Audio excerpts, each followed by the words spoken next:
What is going on, everybody? It's the Franz, and we are here for a SmackDown Live review for August 20th, 2019. Three things we should be looking forward to going into this episode of SmackDown Live. Buddy Murphy challenging Daniel Bryan to a match after the last few weeks. The King of the Ring continuing as Andrade would take on Apollo Crews and Kevin Owens would take on Elias. And who is the culprit? In Daniel Bryan's words, he had the culprit. He knew who it was. Who was the culprit to attack Roman these last few weeks? We're going to start there because we waited an entire week for the end of the show, of course, because this is how they were going to do this. After the King of the Ring was over, I guess I'm just going to be honest. My internet, which is where I watch my stuff come through, was so piss poor tonight. Like, the show was just so choppy for me, and I don't know if Daniel Bryan said anything, but we waited all week. They could have had somebody from NXT that they wanted to call up to be the guy to attack Roman. They could have had it be a red herring where because Daniel Bryan and Rowan came to the arena tonight, put this guy in a black suit with a hood over him, so we had no idea who it was. And they could have had it just be some bum, and they pull off the hood, and Daniel Bryan and Rowan attack because, psych, it was actually them. But we waited this entire week, and this is what they came up with. Rowan's brother, I guess. I don't know who this is. I don't know what this is all about.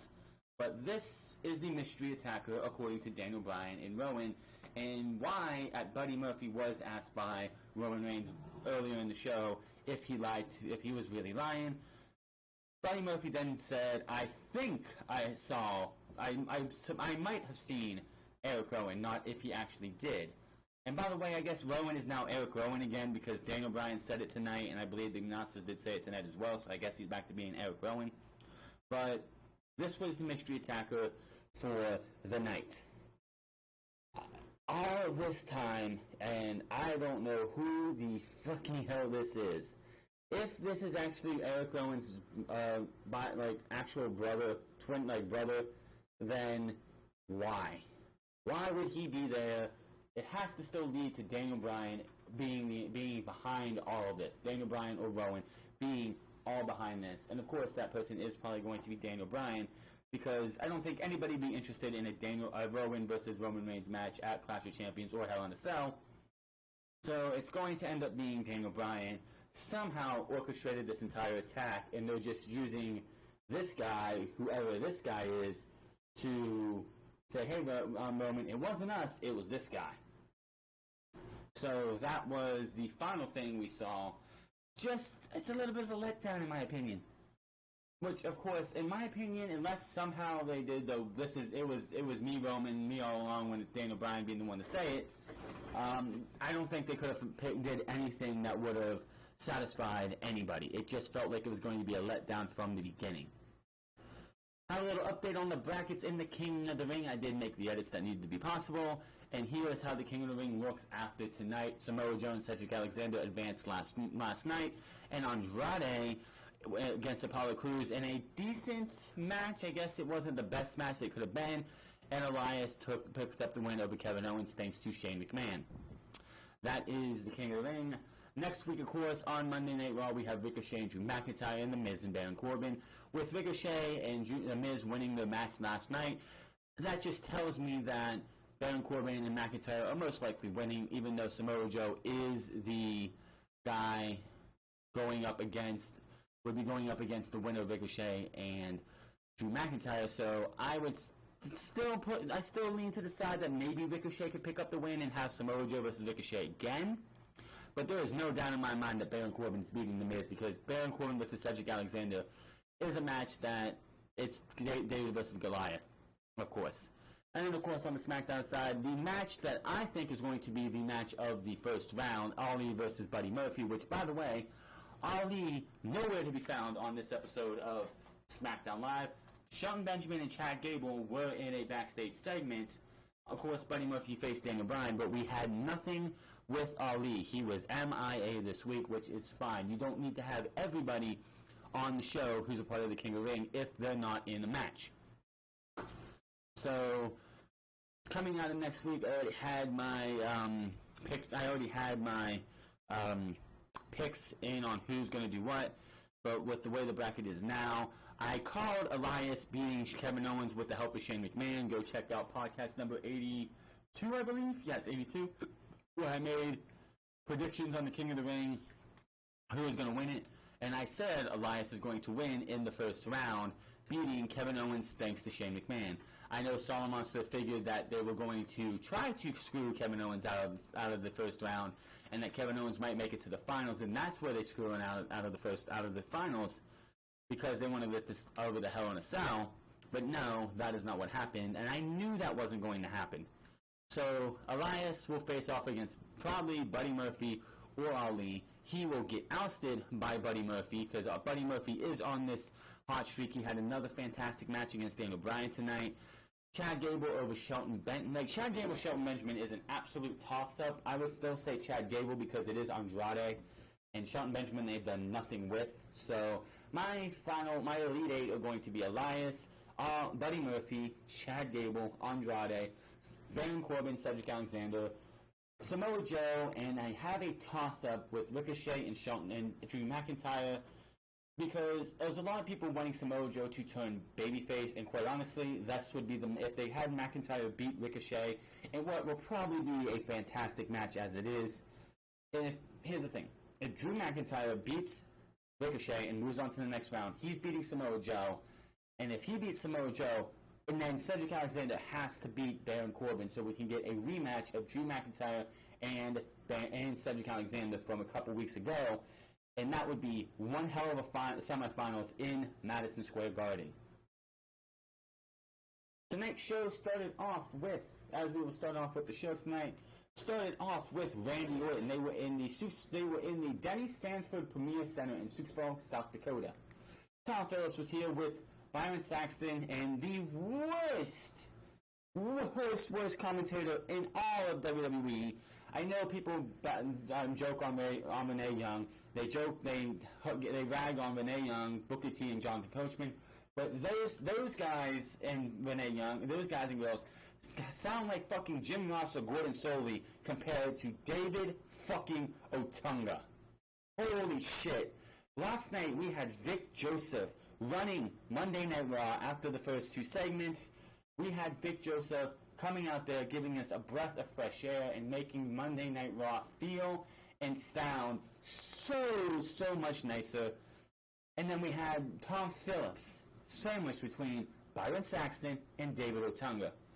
Holy shit, the commentary was atrocious tonight. Tom Phillips tried his best. I have to tell Tom Phillips that, dude, I feel sorry for you that you had to be sandwiched between those two losers. But goddamn, like I said last night, if we can get back to two-man groups, I would love, because I'm just going to be honest, Renee Young seemed to gel a lot more with with Vic Joseph than anybody else that she's been on commentary with. So, and I'm going to have to say this, Renee Young and Vic Joseph on Raw, Corey Graves and Tom Phillips on SmackDown when we get to Fox in October. And that is your commentary groups. That is it. We do not need three-mans. Michael Cole needs to back away. We need to put Vic Joseph in his position and go on from there. We see what Randy Orton and the Revival did, because it is Randy Orton starting off on SmackDown Live. He gets a pop because it's Randy Orton, and even though he does dastardly things, he's still going to come out to a pop. It's really hard for a guy like Randy Orton to be completely 100% heel this far into his career, just because the RKO out of nowhere is one of the most popular things in all of WWE. And he's just one of those guys that comes out and he has that cool demeanor. He looks like he actually has that cool, I don't give a fuck demeanor. I'll do what the fuck I want. And people relate to that. Randy Orton, literally people relate to how Randy Orton is. We see the crown and throne and scepter, which... yeah, is on the stage. We see what the Revival did to the New Day last night on Raw. Tom says champion Kofi Kingston is not here tonight because he's not Kofi. Xavier Woods, I misspoke. Because he's recovering for what happened last night. Orton takes the mic and says, unlike Kofi, he's not a liar and speaks the truth. Kofi ran from a fight in front of his family at SummerSlam. Why? Because Kofi is stupid, fans boo. Orton tells them to shut up, says he gave Kofi the chance to prove himself last week and he failed, and for his troubles he received 2 RKOs. Why? Because Kofi is stupid. He says with the help of the Revival, they decimated the New Day again last night on Raw, and the best part was holding Kofi down a little bit. He walked over to about where he held him down last night and made him watch as they shattered the leg of his tag team champion partner, Xavier Woods. Why? Because Kofi is stupid. Orton says Kofi fails every time he gives him a chance to prove himself. This proves the power of positivity can be crushed out of nowhere with 3 most destructive letters in sports entertainment, RKO. The New Day's music hits, no biggie tonight at all. And Randy Orton does what a dumb babyface would do and looks towards the ramp, just starts talking trash, waiting for Kofi to come out, and about 2-3 minutes later he turns around and gets a Trouble in Paradise. I was hoping he would have ducked the Trouble in Paradise, hit another RKO. I think that would have been just fucking awesome. See, Randy Orton can't be a fucking... He's a nasty, dirty heel when he's in the ring, but most of the time you just can't... You don't want to boo Randy Orton because he's just... The RKO is one of the coolest fucking... The RKO out of nowhere is one of the coolest fucking things you will see.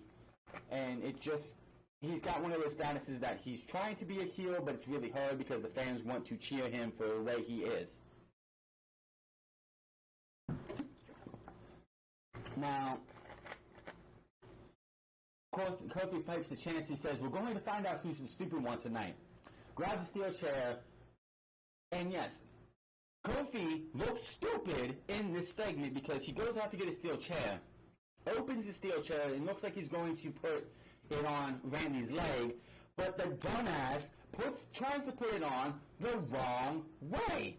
I'm sitting there watching it because it's way before the weather outside decided to fuck with my cable. I'm sitting here watching this opening segment. It's like, Kofi, are you stupid? Have you not done this before? Have you not practiced this before? You're putting it on the wrong fucking way. He eventually got it on the right way. Goes up to the top rope, and is going to come down and crush Orton's leg, but the Revival come out.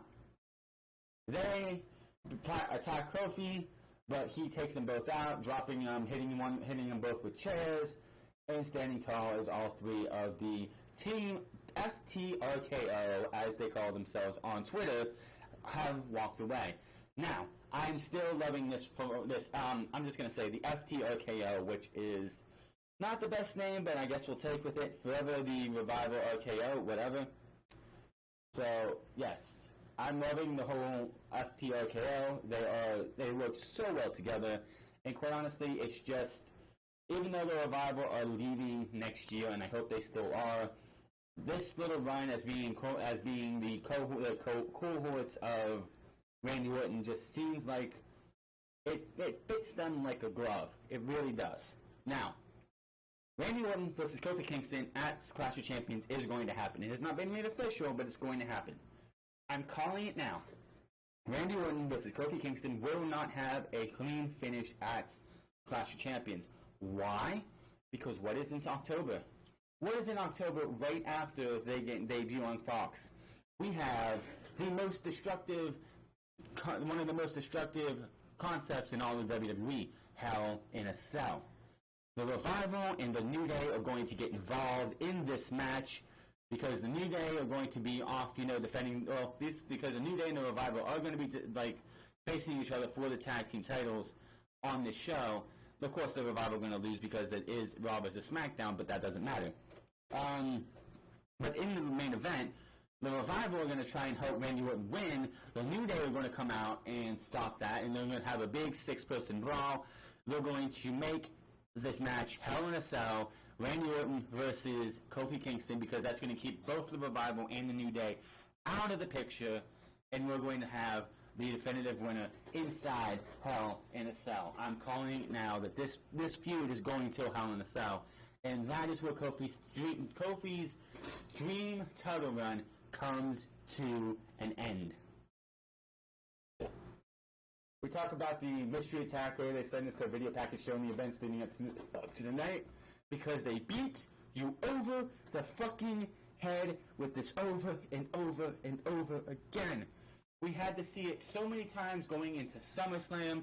There's only been 2 mystery attacker segments where, you know, you had the lighting rig and all that shit, and then you had the car trying to hit Roman. That was it. There's been no other mystery attacks because apparently they had the culprit tonight. Leading up to the night, Tonga says, and he says this multiple times because, again, they have to beat you over the head with shit.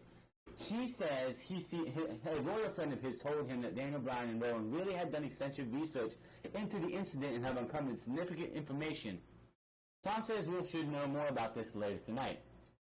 Andrade versus Apollo Crews, first round match of the King of the Ring tournament. You saw the bracket earlier, and yes, Apollo Crews did not win this match. This match was a decent match.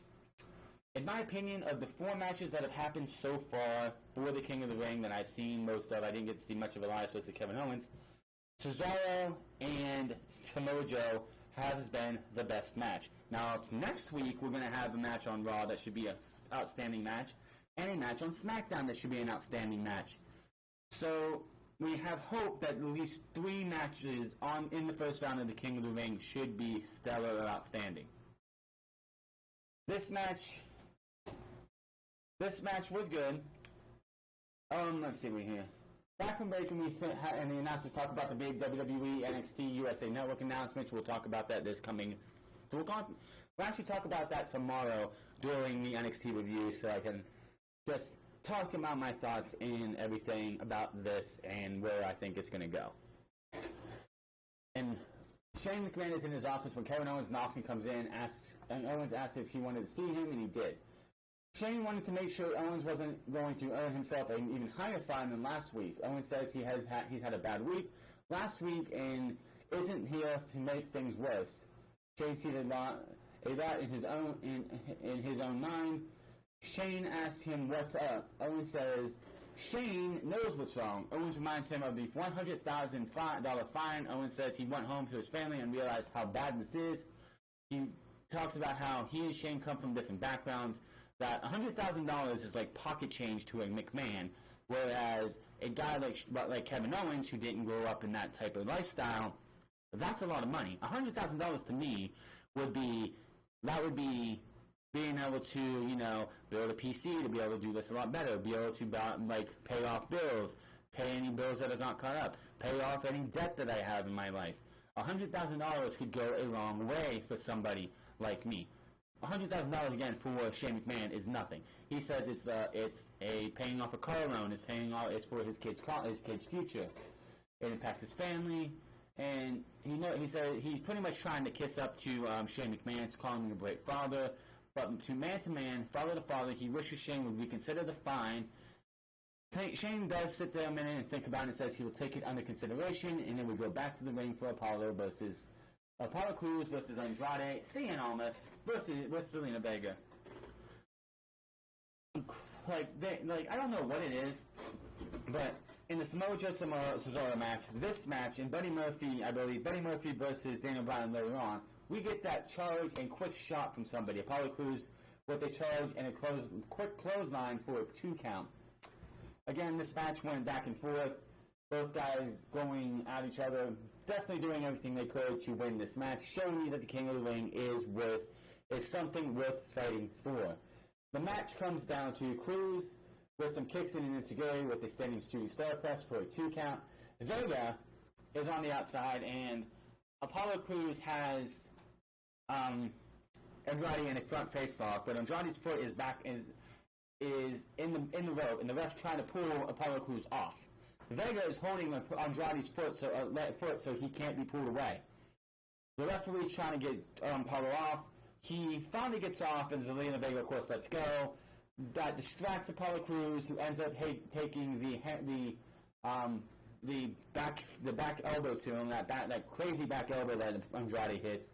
Hammerlock DDT, 1, 2, 3. He is moving on to the second round. Apollo Crews has moved on, and he will be waiting in 2 weeks for his opponent, which is going to either be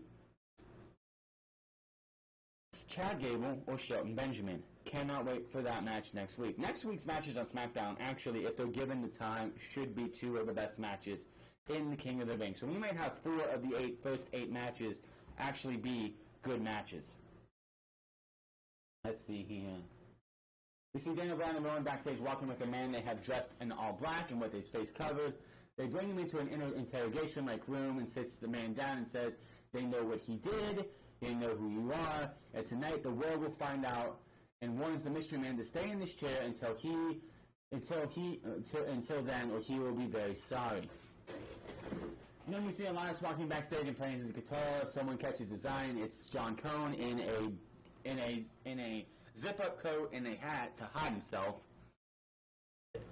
He asks, where is he? He points to one of the crates that's over to the side, something like Jinder Mahal or R-Truth got stuck in a couple months ago. He opens it up. Drake Maverick pops up and says, surprise! Elias grabs him by the throat. Elias tells him to read a letter that says the 24/7 title rules have been suspended for the entirety of the night. Thank you, Shane McMahon, just because I can't stand the 24/7 title. It's absolutely atrocious. So Elias can focus on his King of the Ring match with Kevin Owens. The letter was signed by the best in the world, Shane McMahon. He beats up Drake Maverick a little bit more and then shuts the lid on him. He walks off. Drake Maverick pops his head back up, hangs his head over and says, I just want to consummate my marriage, and drops back in. Well, Drake, here's the thing. Go do that. The 24/7 title will still be there after you go fuck your wife for once. So go do that. We get a moment of piss. I'm sorry, a moment of piss. A moment of piss because these things are so boring. And the special guest, the Charlotte 9000. I am the queen of all arrows. I beat Trish Stratus at SummerSlam. You get it. Bliss welcomes the show, blah, blah, blah, blah, blah. She brings out Flair. She points to the King of the Ring throne and says it's more like it. Takes her seat with Bliss anyway. Well, I would have been so. I would have actually laughed if Charlotte Flair would have walked over to the King of the Ring throne, took the crown and scepter and moved it off to the side and sat down and be like, this is more like it. She comes out. They talk about her beating Trish Stratus and about passing the torch. She says she didn't pass the torch. I took it. She says she's the face of SmackDown Division. Bliss says some people would say the face is the champion, currently Bayley, but I'm not one of those people, she says, but that's been said. Flair says people say a lot of things, but facts are that Bayley might be champion, but Flair is the brand. She says WWE doesn't send Bayley to red carpet events with her side ponytail and high fives.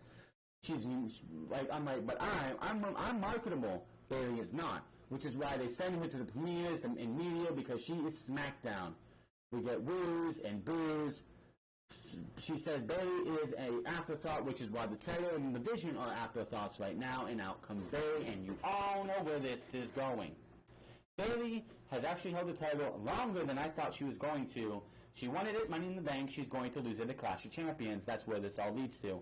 Because Bayley was challenged by Charlotte Flair for the Women's Championship. And hot dog, Charlotte Flair actually did something at SummerSlam to actually say, yeah, she should probably be in the championship contention because she did beat Trish Stratus. But, again, that's still not enough. Charlotte Flair has done nothing since she lost the title to even warrant a title shot. But, of course, Bayley is going to take on all comers. Bayley's losing at Clash of Champions. 10 times Charlotte Flair, here we come, and she'll be 7 away from breaking her father's record. You do realize that the number for Charlotte Flair is absolutely inflated. She should not, Ric Flair is a 22 times World Heavyweight Champion, only recognized with 16, whatever. It's a bullshit record, we all know it, and for years, John Cena looked to be the guy to break that record. He tied it in 2017, which was an absolute fucking joke and should not have happened, but whatever. Match with AJ Styles was still good, but AJ should have picked up the win. Either way, it's kind of funny how John Cena has not won his 17th World Heavyweight Championship since then, and that was 2.5 years ago. Why, do you ask? Well, he's gone away, he's gone and done movies and stuff, whatever. But in 2017, they could have brought him back at any time and had him win the Universal Championship, have him win the WWE Championship, and give him 17th time championship reign. But no, they haven't done that. I don't expect them to because they have Charlotte Flair.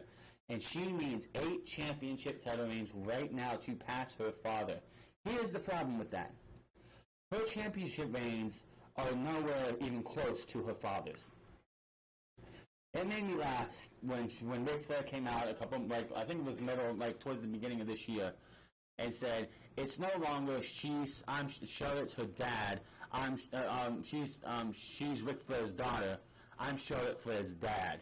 I laughed at that tweet for the simple fact is that might be something he thinks, but that is something the fans will never think.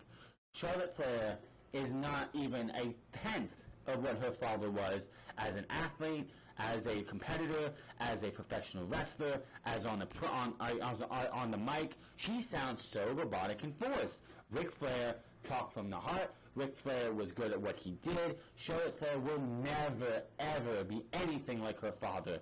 No ifs, ands, or buts about it.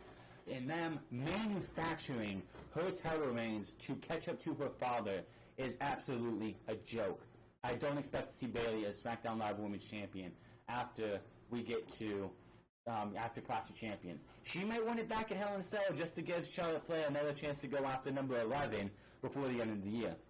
By this time next year, I fully expect Charlotte Flair, unless some major injury happens, which I'm not wishing on anybody, Charlotte Flair is going to be close, if not on, at 16 or 17 title reigns by this time next year. Y'all wonder why they did the hot potato for the Raw Women's Championship between Charlotte and Sasha Banks in 2016.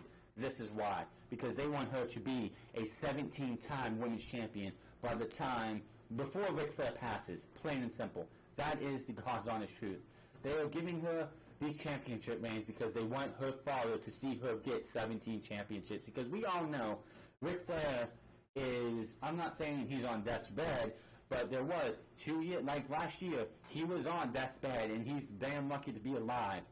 And I'm telling you right now, they don't want to have him miss out on this big accomplishment for Charlotte Flair. Even though something like that should be 10 plus years in the making when Charlotte Flair has only been around for about 4 on the main roster. So yes, they have a nice sort of back and forth. Charlotte challenges Bayley. She accepts it, and we're going to have a match at Clash of Champions. Nobody's surprised.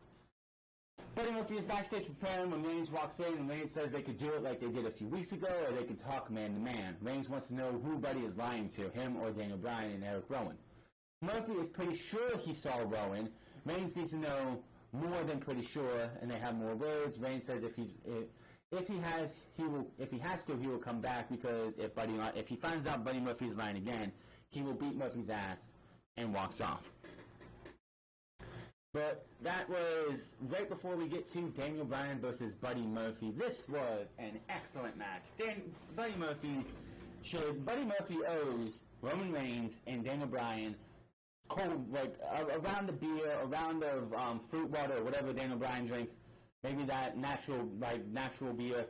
He owes these guys a couple rounds because they made him look like a fucking megastar back-to-back weeks. And he's going into a match with Mustafa Ali next week in the King of the Ring, and he was getting Buddy Murphy chants during this match. Daniel Bryan is so good at his job at getting people fucking over and making them look good that the crowd was chanting for Buddy Murphy. That is all you gotta say about this match. Just, I can't get anything else. Like, there was a spot in this match where you had Buddy Murphy in the LeBell Lock. He's fighting, he's not tapping out. I'm literally sitting there like, don't tap out, a little bit longer. He gets himself, tries to get to the ropes, and Daniel Bryan puts him in the LeBell Lock, in these rings of satin. Then Daniel Bryan gets his one leg, the higher up leg, and pulls it backwards, just trying to get this guy to give up. Buddy Murphy gets out. Bryan goes back to the LeBell Lock. He finally breaks the hold by getting his foot on the bottom rope, and we get a "Let's Go Buddy" chant.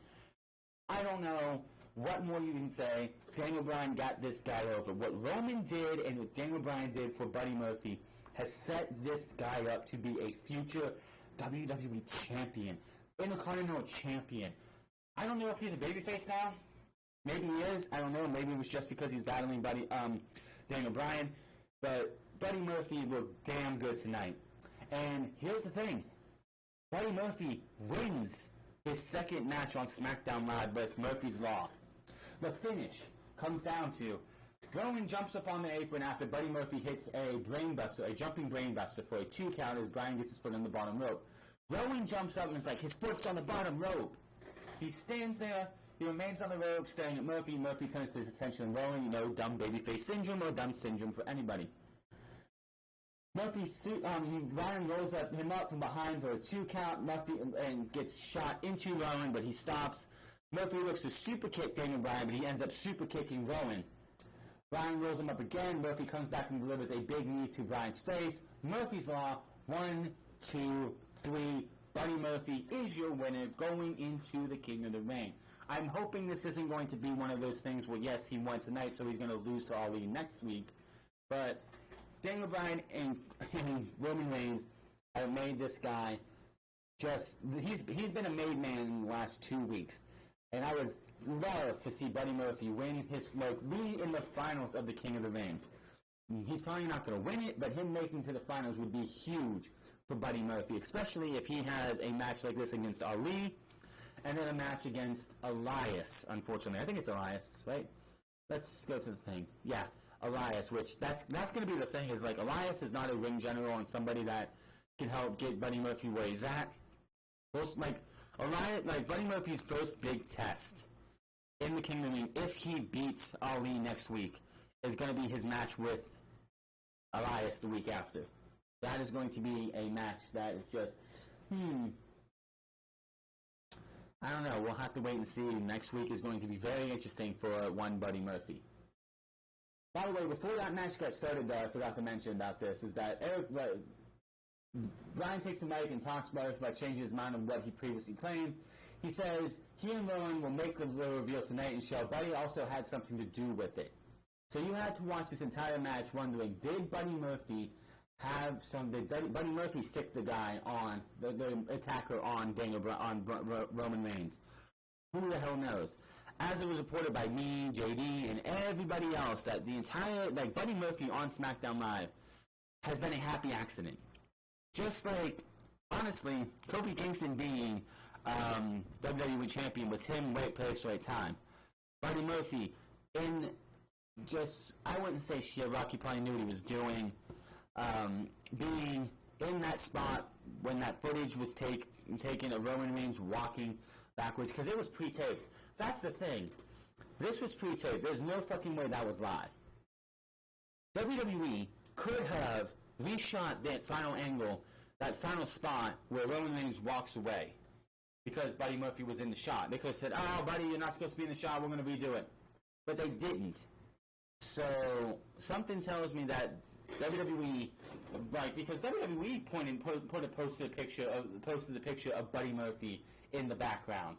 So I think they knew what they were doing, and this was then, they were hoping that Buddy Murphy being in that shot would be speculated by the fans, and that's led to them going, well, that works, so let's get him on TV. And he had an excellent match with Roman Reigns, excellent match against Daniel Bryan. Let's see what he does with Ali next week. If you go back to Survivor Series 2018, the fourth match of the night, which was Buddy Murphy, I believe it was fourth match of the night. Yeah, because there was 6 Raw and SmackDown matches. There was 6 of them, and they split it down the middle. Buddy Murphy versus Mustafa Ali for the Cruiserweight Championship. Not on the pre-show, on the main card. Go check out that match. That's probably one of the best Cruiserweight Championship matches of all time, of that purple belt. So after that, we come back and we had the Revival. And I'm sitting here thinking, well, Revival, why are they here? Why are they here tonight? Why aren't we having a team like Heavy Machinery? They were cutting the promo, they challenged Big E and Xavier Woods to a match at Clash of Champions, and I'm thinking, really? Was Heavy Machinery not available? And just as I'm about to type that, Heavy Machinery's music hit, and I'm like, well, there they are. We have and unfortunately, as soon as Heavy Machinery enters the ring, my entire fucking thing was frozen on Otis Dozovich. I kept refreshing it, and I missed all of this match except for the finish. Convenient, I know. The match ends after a caterpillar, and it looks like they're going to go for the compactor, but unfortunately the Revival thwart that, and Otis tags in Tucker. Otis scoops Dash up to set up for the compactor. Dawson runs in and dropkicks him. This leads to Dash rolling up Tucker for the 1, 2, 3, and the Revival pick up the win. If they're challenging for the tag team titles, that is the right call. After the match, the Revival back up the ramp as they hit their music hits. Carol Braxton is backstage with Chad Gable, asking him about people, saying he's the underdog and the king of the ring with Shelton Benjamin. Gable says he agrees with everybody, and he always proved people's expectation wrongs. We see Shelton Benjamin poke his head out of the men's locker room because they're conveniently outside the men's locker room. He pokes his head out, goes back in. Gable is still talking to her. And then Benjamin comes out sneakily, doesn't make any noise, even though I don't know how anyone didn't hear that, and puts a sign high above where Gable's head would be and tapes it there. We can't see what it says because it's blurred out from where we're standing. He thanks her for his time, and it says, "You must be this tall to be in the King of the Ring." And yes, we're going with short jokes, motherfuckers. We're going with short jokes. If you had a laugh with it, that's your opinion. It was like, ha, and then you move on. It wasn't one of those, ha, ha, ha, ha, ha, ha, like fast. It's just, ha, and you move on. Gable doesn't find it funny. He enters the men's locker room and slams the door. We see the Mystery Man backstage in an empty room once again, all by himself. I'm surprised he didn't get up and take a piss. We go to the ring, and out comes The Miz for Miz TV. So we have time on a SmackDown Live for a moment of piss with Showbot 9000 and Miz TV with Sami Zayn. Why? We couldn't wait till Monday Night Raw? No, we couldn't wait till Monday Night Raw because of what happened in the show. Tom goes over the NXT USA announcement again because let's beat you over the fucking head with it, even though we already seen it on Twitter 20 million times today, and you told us at the beginning of the show. You don't have to tell us more than once. You don't have to tell us more than once. I know I guess people's attention spans are that short, but come on. It's been talked about all day long outside of the Spider-Man news, which we're not going to talk into because I'm not a comic book news show. This is wrestling. The Miz TV welcomes everyone to Miz TV and brings out a guy who wanted this time, and it was Sami Zayn. Sami says he really doesn't care about the Miz or Miz TV, but he needed some TV time to get things off his chest. So why didn't you just walk out with a microphone and start talking? Miz stops Sami for his recent losses. Sami says, for once, Miz is right. Sami has been losing match after match after match, but he had an epiphany this Monday on Raw. He's been caught up in the trap that people like Miz and the Parasite fans fall into. The WWE greed trap. Though that is Vince McMahon in the greed trap. He needs that $50 million that he's getting from NXT to combat AEW because his ego is hurt. We'll talk about it tomorrow. Sami goes on about how he's always fought for causes or for what's right, and he finally realized that he's better off helping people. Says he may be one of the greatest competitors today, but there's so many people on SmackDown who need his help. Miz says, who? Even though Sami Zayn is a Raw superstar, he says one of them is ready to come out, and it's Intercontinental Champion Shinsuke Nakamura. Miz asks Nakamura why he'd ever need to associate himself with Sami Zayn. Sami knocks Miz and brings up how Nakamura is Japanese, an artist, and a poet, and he's in pain because he can't articulate what's in his soul. Sami understands this and says he has a bond with Nakamura that no one else could ever understand. How Nakamura and he share a bond, and Sami Zayn says, from now on, if anyone needs to talk to Nakamura, they talk to Sami. Miz asks if he's really going to let Sami speak for him. Nakamura puts up his hand up for the Miz to stop talking and points to Sami for the Miz to keep talking. Sami says they're going to say it in a language that even Miz understands. And then Nakamura drops Miz with a kick. Unloads on the Miz as fans pop and boo. Nakamura for more offense on the Miz in the corner until Sami pulls him off. Sami says Nakamura did a great job. Fans boo Sami as he stands over Miz.